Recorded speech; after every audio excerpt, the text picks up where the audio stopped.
Ayo, kumusta mga kapot-pot? Welcome sa Sarap Mag-Bike Shop. Wala tayong ride ngayon kaya tambay muna tayo dito. At habang nakatambay tayo dito, baka meron naghahanap sa inyo dyan ng bisikleta. Kaya papakita natin kung ano mga available na bisikleta dito.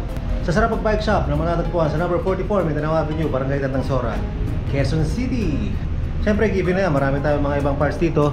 May mga Deuter bags tayo, backpack, belt bag, mga t-shirt, mga iba't ibang klaseng merch. Pero ang papakita natin ngayon ay mga bisikleta. Baka may hinahanap kayo dyan, mga mountain bike, road bike, folding bike, at e-bike. Meron tayo dito.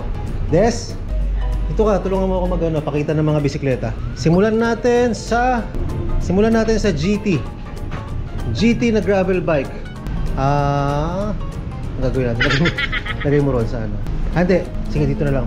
Itong GT gravel bike natin ay GT Grade Carbon X. Ang specs niya, ito GT 2023 Grade Carbon X. Carbon yung frame, triple triangle yung design, floating seat stay. Ayan, ilalagay ko lang sa screen yung buong specs niya. At ang presyo nito ay 195,000. Yan, yan ang itsura niya. So medium ang size.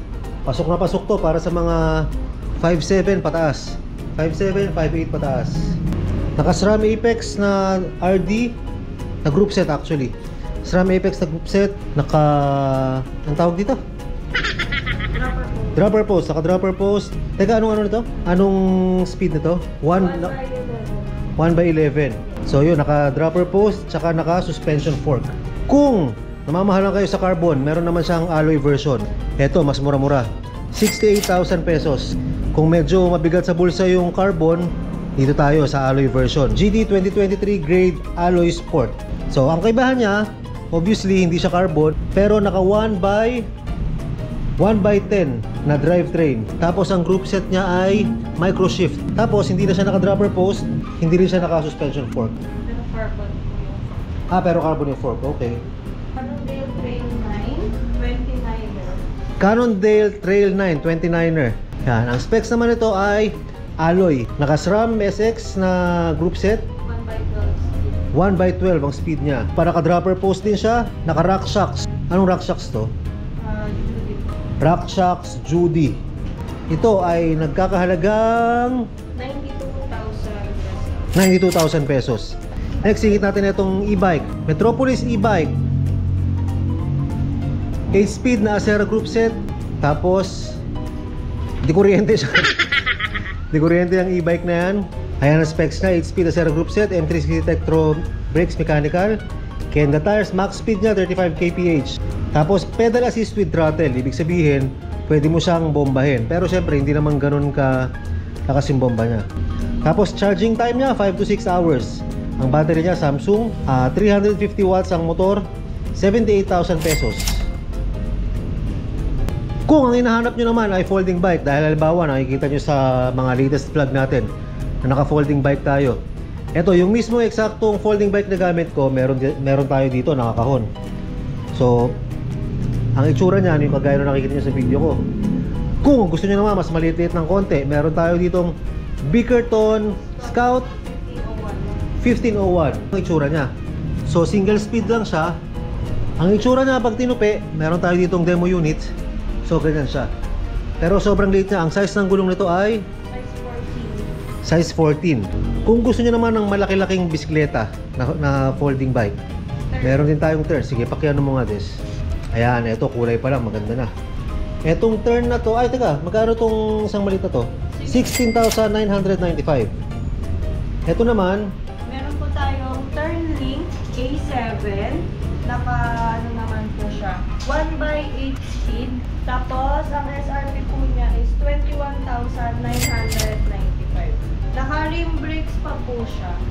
Tapos, meron din po tayo dito, Turnlink C8 naman po yung model niya. Naka-rim brakes pa din. Tapos, Shimano TX siya na rear derailleur. Yan. Tapos, 8 speed na din po siya. okay, sa halagang 33,450. Yan. Meron ka ng turn na folding bike. Tapos, meron din po tayo ditong isa. Mas maganda naman siya. Turnlink D8. Naka Shimano Claris po siya na RD. Tapos, naka 8 speed na din po siya. Yan. Yan. Pero nakaano pa din siya, rim brakes. Yan. Maganda rin yung color niya. Tsaka ibang klase po yung stem niya. Mas high quality siya. Mas matibay siyang gamitin. Pero Okay. madali din siyang i-fold.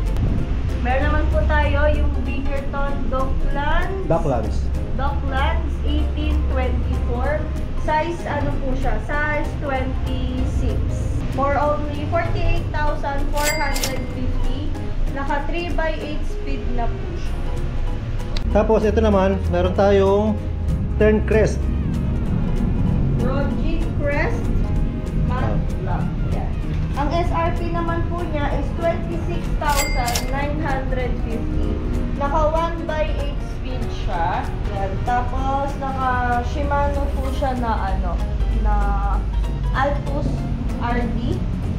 Yan, 1x, tapos naka rim brakes na din po siya. Mini Velo size 50 cm ang kanyang seat tube. Okay, punta tayo sa Maru.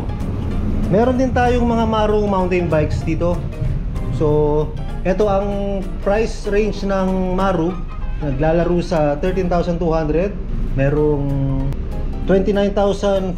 Uy, bakit ang laki ng diferensya nito? Mas mataas po kasi yung specs na ito. Naka 13 speed na po siya. Teka. Yung Ito muna tayo sa Maru Shiba 27.5. So parang ito ang entry level niya. yes po, si Shiba. Okay, ito yung tsura niya. Naka 3x. Naka L2A3. L2A3, 8 speed na po siya. Pero alloy material na din po siya. Naka hydraulic brakes na din. Okay. Yan. Yung SRP po niya is 13,200. Okay. Tapos yung fork po niya is may lockout na din. Fork lockout. Ronin 29. Yan. Ronin 29. Naka 1x13 speed po siya. Yan. 1x13 speed. Naka Sensa po siya na group set. Tapos naka Shimano's na hydraulic brakes. Ano yun? Shimano's. Shimano's. Opo. Okay. Tapos yung fork po niya is air type na siya na may lockout suspension na din. Tapos naka-tanual na rin po yung tires niya. Ronin 1.0 size 29er 16 po siya. So medium 16. Okay. Yung color pink. Maru Katana 1.0. Lagay mo dito. Yan. Maru Katana, naka po siya, 12 speed din, Pro Series na siya, tapos yun din, naka Shimano Sensa components din po siya, tapos 27.5 naman yung sukat po. Yan, 1x12 yung kanyang specs. Tapos yung fork po niya is may lockout din, tapos air type na rin po yun. Yan. Ang SRP po niya is 31,700. Magkano nga isa? Yung At ito po 29. is 29,400 po. 29,400. Last. Si case naman po natin is naka 3x8 speed. Tapos naka L2A3 po siya na mga components. RD, FD, tsaka po shifter. Naka Shimano's din siya na hydraulic brake. Tapos alloy na din po siya. Yan, internal cabling yung sa shifter. Yung hydraulic po niya sa likod is yun lang yung naka-external. Yan, may lockout din po siya pero coil type na. Okay. Ayun, so yun yung mga bisikleta natin. Pero meron din tayo dito mga trinks. Trinks, Pinewood, Kisto, Spanker, Kiss for Infinity. Meron tayo dito. Ang range niyan from may mga 15,000, 15,000, 19,000, 12,500.